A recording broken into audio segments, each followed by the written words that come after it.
Assalamualaikum warahmatullahi wabarakatuh. Kami dari kelompok 9 akan memaparkan materi mengenai proses analisis kebijakan sosial. Anggota kami terdiri dari Sastia Nur Anzari dan saya sendiri Thalita Lutifa. Langsung saja kita mulai proses analisis kebijakan sosial. Langkah-langkah dalam melakukan analisis kebijakan yang pertama yaitu mendefinisikan masalah kebijakan sosial, yang kedua mengumpulkan bukti tentang masalah, yang ketiga mengkaji penyebab masalah, 4 mengevaluasi kebijakan yang ada, 5 mengembangkan alternatif kebijakan, 6 menyeleksi alternatif kebijakan yang terbaik. Nanti kita akan paparkan satu-satu langkah-langkah dalam melakukan analisis kebijakan ini. Yang pertama yaitu mendefinisikan masalah kebijakan. Mendefinisikan masalah kebijakan pada intinya yaitu kegiatan untuk mengeksplorasi berbagai isu-isu atau masalah sosial dan kemudian menetapkan satu masalah sosial tersebut yang akan menjadi fokus analisis kebijakan. Pemilihan masalah sosial ini didasari juga dengan beberapa pertimbangan, antara lain yang pertama yaitu masalah tersebut harus bersifat aktual atau sedang menjadi tren masyarakat pada saat ini. Kemudian yang kedua yaitu penting dan mendesak. Yang ketiga relevan dengan kebutuhan dan aspirasi publik.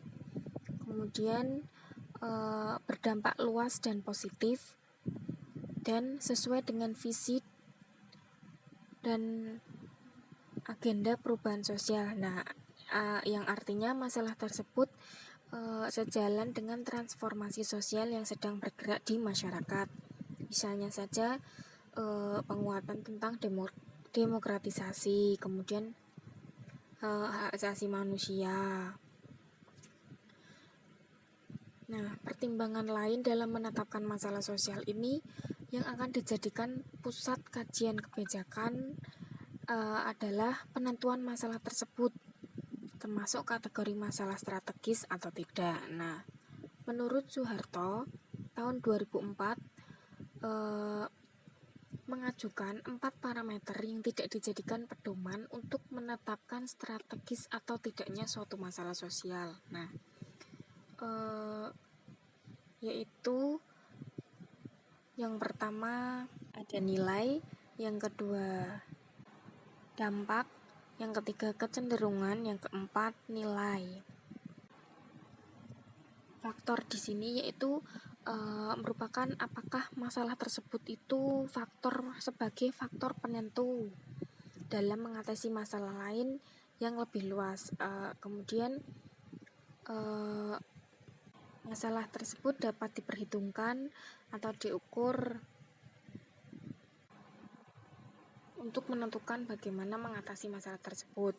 Kemudian yang kedua dampak, yaitu apabila jika masalah tersebut ditangani atau direspon oleh kebijakan, maka akan membawa manfaat kepada masyarakat luas atau malah berdampak pada peningkatan kesejahteraan publik. Bisa juga dampaknya itu seperti apakah penanganan masalah tersebut secara ekonomi dan sosial itu menguntungkan bagi masyarakat. Yang ketiga kecenderungan. Kecenderungan dari masalah ini yaitu apakah masalah tersebut sejalan dengan secara global atau nasional. Bisa juga masalah ini bersifat global atau nasional. Bisa sedang menjadi perhatian masyarakat pada saat ini dan dianggap penting oleh masyarakat luas. Kemudian nilai. Di sini nilai ini apakah masalah tersebut itu sesuai dengan nilai-nilai dan harapan-harapan sosial yang berkembang pada masyarakat lokal. Kemudian apakah masalah tersebut bisa diterima dan diakui keberadaannya.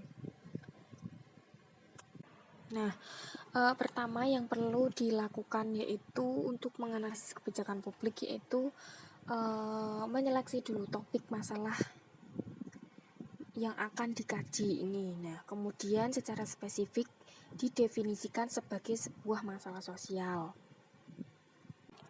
agar di keputusan akhir didasari dengan kompetensi dan nilai yang dapat dipertanggungjawabkan. Kemudian selanjutnya yaitu langkah-langkah dalam mendefinisikan masalah sosial. Yang pertama yaitu membuat daftar masalah berdasarkan pendapat atau diskusi kelompok dulu. Kemudian yang kedua, mereview hasil dari diskusi tersebut dan kemudian memilih salah satu masalah sosial yang paling banyak peminatnya. Yang ketiga yaitu ditunjukkan pada wilayah masyarakat mana yang sedang terjadi masalah tersebut. Kemudian yang keempat, saatnya mendefinisikan masalah tersebut dengan jelas dan spesifik agar dapat dianalisis dan agar dapat menentukan pemecahan masalah sosial tersebut. Selanjutnya akan disampaikan oleh rekan saya yaitu Mbak Zastia, silahkan. Selanjutnya akan dijelaskan oleh rekan saya yaitu Mbak Zastia, dipersilahkan. Terima kasih Mbak Talita. Akan saya lanjutkan pemaparan yang sebelumnya telah dijelaskan oleh Mbak Talita. Langkah selanjutnya yaitu mengumpulkan bukti tentang masalah. Kebijakan itu merupakan seperangkat pernyataan strategis yang didukung oleh fakta, bukan gosip atau bukan kabar burung. Pernyataan masalah kebijakan ini harus didukung adanya bukti-bukti atau fakta-fakta yang relevan, terbaru, akurat, dan memadai. Pernyataan masalah ini kalau tidak ada bukti pun tidak bisa meyakinkan pihak-pihak yang menjadi target naskah kebijakan. Bukti yang diserahkan itu bisa berdasarkan hasil dari penelitian kita yang diambil dari data primer, seperti kayak naskah kebijakan yang bentuknya policy study. Data itu juga bisa diambil dari data sekunder, seperti kayak temuan orang-orang lain terhadap masalah tadi yang biasanya dipublikasikan di buku, koran, internet yang bisa berupa pada artikel, jurnal, ataupun dokumen pemerintahan. Naskah kebijakan ini yang berbentuk policy brief itu dan policy memo itu jarang menyertakan bukti-bukti berdasarkan hasil penelitian yang dilakukan secara primer. Statistik itu yang memuat data secara langsung mengenai masalah sosial dan wilayah geopolitisnya itu pada umumnya merupakan sumber informasi yang sangat baik untuk mendukung bukti pernyataan masalah. Tetapi kadang-kadang itu data tersebut yang berasal dari website tersebut itu kadang tidak sesuai dengan kebutuhan kita, seperti kayak lokasi masalah kita itu misalkan berpusat di suatu kota. Nah, jika demikian, kita bisa masih menggunakan data tersebut dan menyatakan bahwa masalah di kota ini yang kita teliti secara konsisten atau sejalan dengan data nasional. Nah, untuk mendapatkan data-data ini tuh bisa kita mengetik di keyword search engine seperti Google atau Yahoo, seperti kayak kita bisa nulis keywordnya kayak usia harapan hidup dan Jakarta misalkan. Biasanya kita mengetikkan keyword itu tuh muncul ada berbagai situs yang bisa memuat berbagai data dan penyebab-penyebab dari permasalahan yang ada. Lalu ada berbagai contoh, misalkan kita mau menganalisis masalah sosial yang ada di sekolahan. Terus kita bisa menentukan lokasi yang secara geopolis itu masalahnya sesuai dengan tipe wilayah yang akan kita teliti.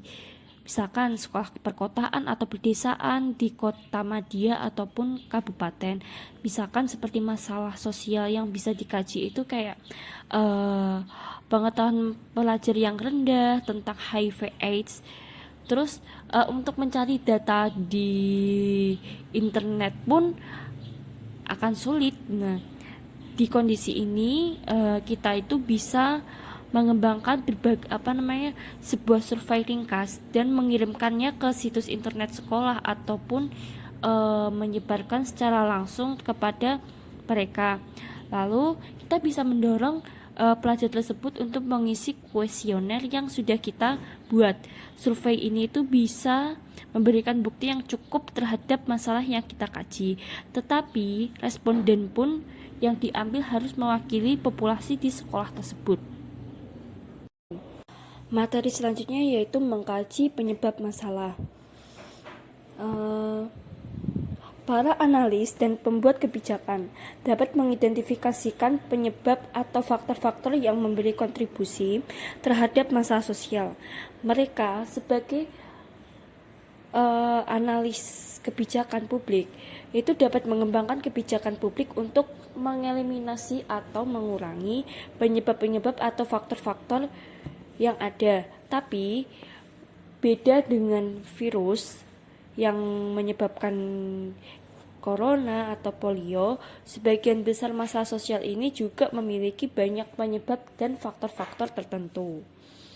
Nah, ada beberapa situs yang biasanya memuat berbagai masalah sosial ini juga memuat berbagai sebab dan faktor-faktor yang mempengaruhi masalah tersebut. Seperti contohnya masalah remaja di Jakarta yang mabuk dan mengendarai kendaraan. Jadi remaja yang mabuk ini dan mengendarai kendaraan di saat mabuk itu ada berbagai alasan, seperti kayak akses alkohol yang mudah, terus iklan alkohol dalam hiburan itu juga, pengemudi remaja yang agresif, karena pada saat remaja emosi anak remaja itu kan masih kurang stabil. Terus ada dorongan atau pengaruh dari teman-teman sebayanya, biasanya itu teman-teman yang ada di lingkungan sekolahnya. Terus ada penggunaan narkoba oleh atlet dan musisi. Jadi banyaknya kasus-kasus narkoba yang ada di TV itu memunculkan rasa ingin tahu para remaja bagaimana toh rasanya memakai narkoba. Terus adanya kurang kepercayaan diri dari remaja. Jadi remaja jadi minder, jadi rendah diri. Terus yang terakhir itu ada tingginya rasa ingin tahu. Karena melihat dari berita-berita yang muncul di TV, adanya kasus artis atau atlet yang kena narkoba, ataupun teman-temannya yang menceritakan tentang rasanya narkoba. Jadi anak remaja tersebut ingin tahu dan ingin mencoba. Terus selanjutnya itu adalah materi selanjutnya, yaitu mengevaluasi kebijakan yang ada. Mengevaluasi kebijakan yang ada saat ini itu bisa dapat mengarah pada perbaikan-perbaikan, seperti contohnya pabrik mobil yang dianggap sebagai ilustrasi. Pabrik mobil ini mengevaluasi berbagai kelebihan dan kekurangan dari berbagai model mobil yang mereka keluarkan, dan dibuat penyempurnaan produksi di tahun-tahun berikutnya. Biasanya ada beberapa model mobil baru ini hanya diberikan sedikit perubahan, seperti mengurangi bobot untuk menghemat bensin, atau mengubah bodinya menjadi aerodinamis biar kencang dan gesit. Itu lalu Evaluasi ini juga biasanya itu sering menghasilkan keputusan-keputusan untuk mengganti secara total model yang ada. Nah, mengevaluasi kebijakan saat ini itu yang berkaitan dengan penanggulangan masalah sosial itu juga merupakan sebuah langkah penting dalam proses analisis kebijakan publik ini. Menganalisis kelebihan dan kekurangan kebijakan sosial yang sedang diterapkan ini dapat melahirkan berbagai rekomendasi bagian-bagian mana saja kebijakan yang beroperasi ini bisa dipertahankan atau diperkuat atau diubah. Jika kebijakan yang dirasa itu kurang efektif secara menyeluruh, jadi kebijakan tersebut itu bisa diganti secara total dengan melihat berbagai kelebihan dan kekurangan dari kebijakan tersebut. Bab selanjutnya yaitu mengembangkan alternatif atau opsi-opsi kebijakan. Untuk mengembangkan solusi kebijakan publik ini dalam mengatasi masalah sosial itu ada berbagai pertimbangan, beberapa alternatif.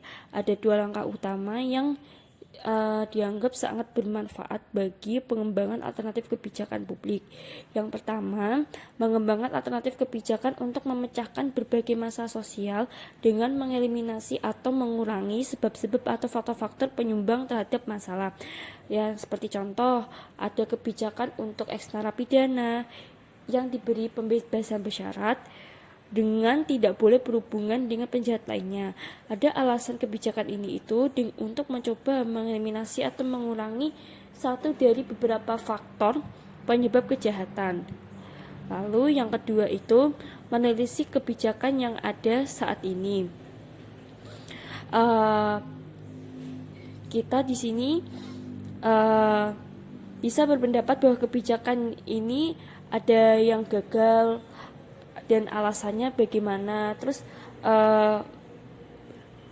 kebijakan ini apakah harus diganti secara total atau cuma dirubah cuma sedikit-sedikit, atau ada yang bisa diperkuat atau disempurnakan, seperti kayak hukuman yang lebih keras, pendidikan publik terhadap kebijakan, peraturan-peraturan tambahan, atau petunjuk yang lebih jelas.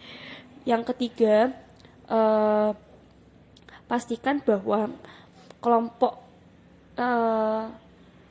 saudara mengembangkan alternatif kebijakan yang orisinil dan baru, bukan tujuan kebijakan. Seperti contohnya kayak berikut ini bukan alternatif kebijakan, melainkan tujuan kebijakan untuk memperbaiki pendidikan, mengurangi polusi, dan menurunkan tingkat kejahatan. Para politisi seringkali memenuhi pidato mereka dengan tujuan-tujuan kebijakan supaya menarik perhatian banyak orang. Sebuah alternatif kebijakan ini harus juga mencerminkan sebuah jenis tindakan atau aksi pemerintah tertentu untuk mencapai sebuah tujuan kebijakan yang secara spesifik. Pada akhirnya, pastikan bahwa seluruh alternatif kebijakan berada pada tingkat geopolitis yang sama dengan masalah sosial yang ditangani. Langkah selanjutnya itu menyeleksi alternatif terbaik. Pada langkah yang kelima tadi, kita sudah membuat ada 3 alternatif kebijakan dan menyeleksi awal dengan mengurutkan alternatif tersebut mulai dari yang paling menjanjikan sampai yang kurang menjanjikan. 2 kriteria ini dapat membantu menentukan alternatif yang paling baik, yaitu visibilitas dan efektivitas. Kebijakan ini tuh harus memenuhi 2 kriteria yang tadi.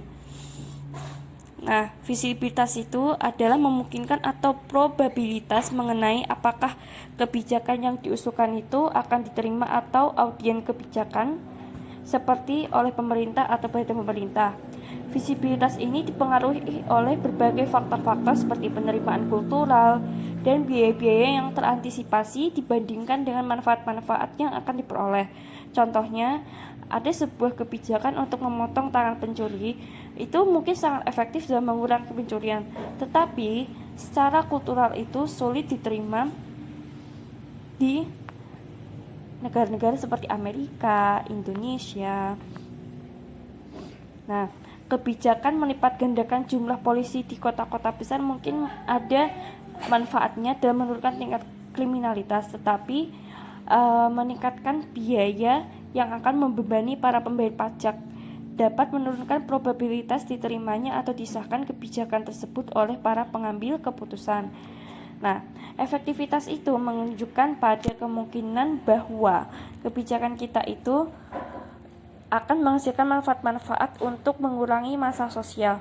Untuk mencapai tingkat efektivitas yang tinggi ini, langkah pertama yang tadi itu sangatlah penting, yaitu mendefinisikan masalah kebijakan secara sempit dan spesifik.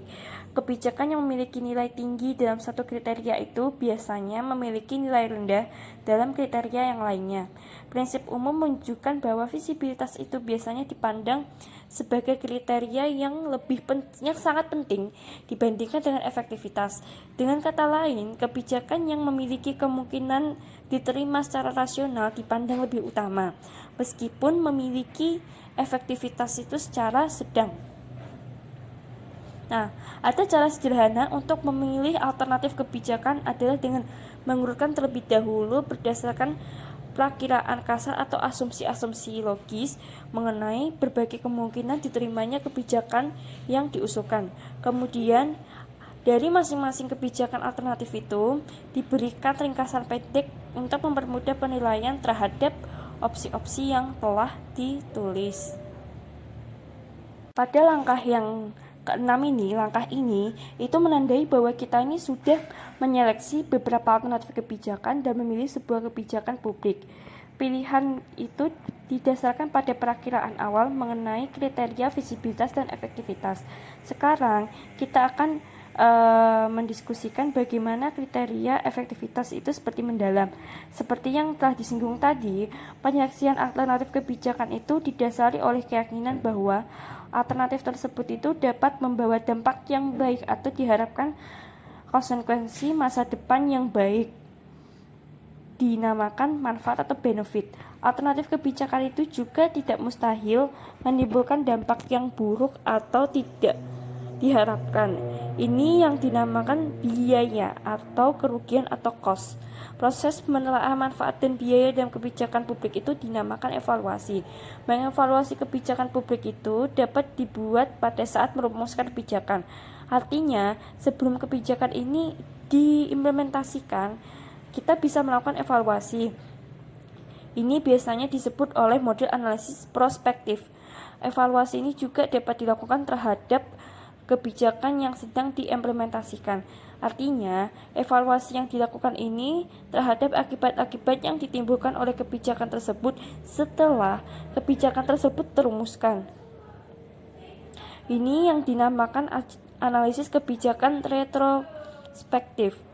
Model kebijakan integratif ini merupakan evaluasi terhadap konsekuensi kebijakan baik sebelum ataupun sesudah kebijakan ini diformulasikan atau diimplementasikan. Kegagalan melakukan evaluasi dari dan memilih ketiga model analisis tersebut dapat dipengaruhi oleh kualitas pembuatan kebijakan dalam beragam bentuk. Kondisi ini bisa merugikan publik. Seperti kayak kebijakan-kebijakan yang tidak berhasil ini akan terus diterapkan. Terus kebijakan-kebijakan yang berhasil ini malah diberhentikan atau diganti. Pelajaran-pelajaran yang berharga dari kegagalan-kegagalan itu menjadi hilang. Para pembuat kebijakan pun tidak dapat dipantau akuntabilitasnya terkait dengan apa yang telah mereka kerjakan untuk masyarakat. Itu tadi pemaparan mengenai proses analisis kebijakan sosial. Apabila dalam pemaparan ada salah kata, mohon dimaafkan. Sekian dari kami. Wassalamualaikum warahmatullahi wabarakatuh. Terima kasih.